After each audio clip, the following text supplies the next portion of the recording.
compare this defense this year with last year, were you guys better? Were you guys worse? You were very good last year. So, what do you think? I feel like I was asked this question earlier. I feel like we're right, along the same track. Obviously, there's things that we need to get better on every week, but I feel like we're definitely on the right track. I feel like the coaches have been putting together great game plans to, utilize everybody's skill set. So I feel confident in our defense. Are there things you guys do better this year than last year? Um, yeah, I would probably say like disguising stuff. Obviously, with an older group, we're able to kind of understand, the different pieces and how everything goes together, and not just go out there and kind of like tilt our hat or our hand to the quarterback. Obviously, the difference between winning and losing is pretty small. Yes, How sir. do you how do you get yourself to take that next small big step? I would just say doing all the little things right. Throughout the week, whether that be in preparation or taking care of our bodies, or just knowing the game plan. Obviously, like you said, it's a small margin for error, so just trying to practice on doing everything right, no matter what the task is. I feel like that'll help. You believe you lose and win games midweek rather than on Saturday? Could you repeat that? I couldn't hear you. Do you believe that you win or lose games in the middle of the week rather than on Saturday? Yeah, definitely. You have to prepare to win every week, so definitely preparation is important. Oklahoma has some really explosive receivers, obviously really talented offense. You guys were able to hold them 16 points, really limit the big plays. Going up against a team like Texas Tech that obviously really big time, talented receivers as well. How much can you learn and take away from last week's performance to use that going forward this week? We could take away a lot, at the end of the day. Like you said last week, we were able to take away the explosive play, which will be just as important this week.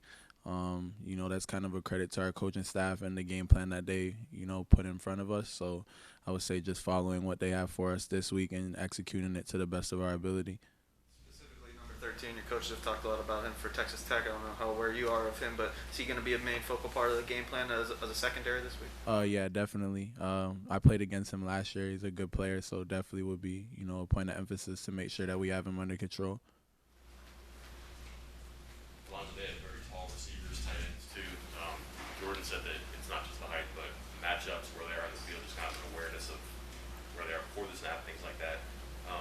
Is it any different as a safety going against a guy who's 6'3", 6'4" versus someone who's 5'11", 6'4"? Yeah, like Coach Leslie said, I feel like especially with offenses, like where certain players are aligned also helps you kind of get ahead of schedule on, certain plays that you might be able to expect. So at safety, kind of just knowing, the different menus of play calls of, where, say, 13, like he mentioned, is lined up. What do they like to do when he's in certain spots? And then other receivers can kind of get you ahead of schedule and able to make plays. So as a six-year guy, I mean, is that something that has really, continued to develop? Is like your ability to read offenses and plays before the snap based on tendencies and then like film study and everything during the week? Is that something you just feel like you continue to get better at every year? Yeah, 100%. It's something that I tried to work on, all throughout the off season, and then obviously now carrying into the season. My growth as far as just getting ahead of schedule and being able to be, a coach on the field and kind of get our guys ahead of schedule on stuff that we should be expecting. How much film do you watch during the week? Have you ever put an hour, minute on it? I put this much time in. I don't really put like a time limit on it. I know like we have probably something that could track that, but for me personally, it's kind of just like a feel.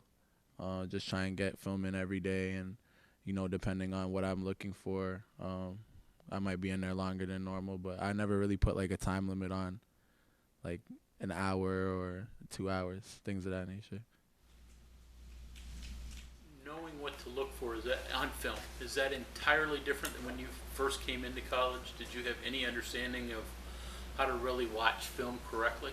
No, not at all. When I first got into college, I didn't know what I was doing in terms of watching film. So that's something definitely that, as I've been able to progress is huge, and something that I try and, pour into the younger guys too, and just get them to look at different things. And these coaches have been a big help with that and helping me learn how to do that. So following with that, what do you pick up? What little things do you see that help you? I mean, can you explain some of the details of what you found by watching film? Personally, I would say like formations. The offense will come out and they kind of like tilt their hand to different things that they like to do, depending on, where certain players are lined up on the field, and personnel as well. So whether, the team's coming in with, 11 personnel with one tight end and one running back, or 12 personnel, two tight ends, one running back, like those things, they matter, and they are able to transition. Like I'm able to use that on the field, and kind of like I said, it gets me ahead of schedule each play, just so, I'm not out. Obviously, I'm out there playing, but I'm also thinking at the same time and being able to diagnose, what's going on. Along those lines, on the last drive by Oklahoma, were they doing things that you hadn't seen on film? No, we had seen, we just didn't execute, to be honest with you. They credit to that team. They came out and executed better than us on that last drive. Obviously, our goal was to stop them, and we weren't able to do that and gave up 3 points for them to win. Alonzo, what kinds of things have you seen from Daryl Porter? Struggled a little bit in the Maryland game. Seems like he's playing with more confidence, and does some of that film study when you're able to learn from the mistakes, kind of play a big role in his development through this first month? Yeah, definitely. I mean, I would credit DP to just like keeping that confidence within himself. I mean, like you said, obviously, he came out in the first game, and that was really like his first action. And then as the seasons went on, he's been able to still play with great confidence. And DP's like a great young player for us. So definitely, I know he's watching the film with Coach Brown and getting better each and every week. Guys like you and Akeem and even Deshaun transferring in this year, is there kind of like a pipeline growing from Canada to West Virginia now that's going to be like a hotbed here? I hope so. I mean, we definitely have players, north of the border that can play at this level. When I first got to college, obviously I went to UNH first, and, I'm the only Canadian there. So being on a Power 5 team and also having, 2 Canadians here with me is great. And it kind of like gives us all like a sense of at home, especially with our families too, being able to connect with each other. And then even when they come to games, being able to, be familiar with them too. So it's great. Speaking of Akeem, coaches have been really high on him. He obviously had a great freshman year and has been off to a great start this year as well. What's it been like for you as a 6th-year senior to see a younger guy come in and just really kind of dominate from the start on that D-line? Yeah, just super proud of Akeem. I feel like, it's well-deserved. Everything that he's getting, all the accolades, everything, is rightfully so. He's probably the hardest working player on our defense, to be honest with you. His effort to the ball every play is unmatched, and, that's something that shows up on film each and every game. Jackie Matthews playing multiple positions. I mean, sort of all over the board. You're a guy who has the versatility to do that, but you haven't been asked to do it as much. How difficult is being a spear one play, a corner the next, and all what he's doing, and then doing it seemingly very well? It's very difficult. I think Jackie deserves a lot of credit for that, because, like you said, with both positions comes, different roles and responsibilities in each call. And he's having to be intelligent enough to go out there and at one series play a certain position, know those play calls, and then at the next series go out and play a totally different position and know those calls well too, as well as like the adjustments to those calls. Like it's not just hearing the call and knowing what to do, but also when offenses dictate with motion and different things like that, we might get into an adjustment, and he has to be on point with that too. So it's a huge credit to Jackie.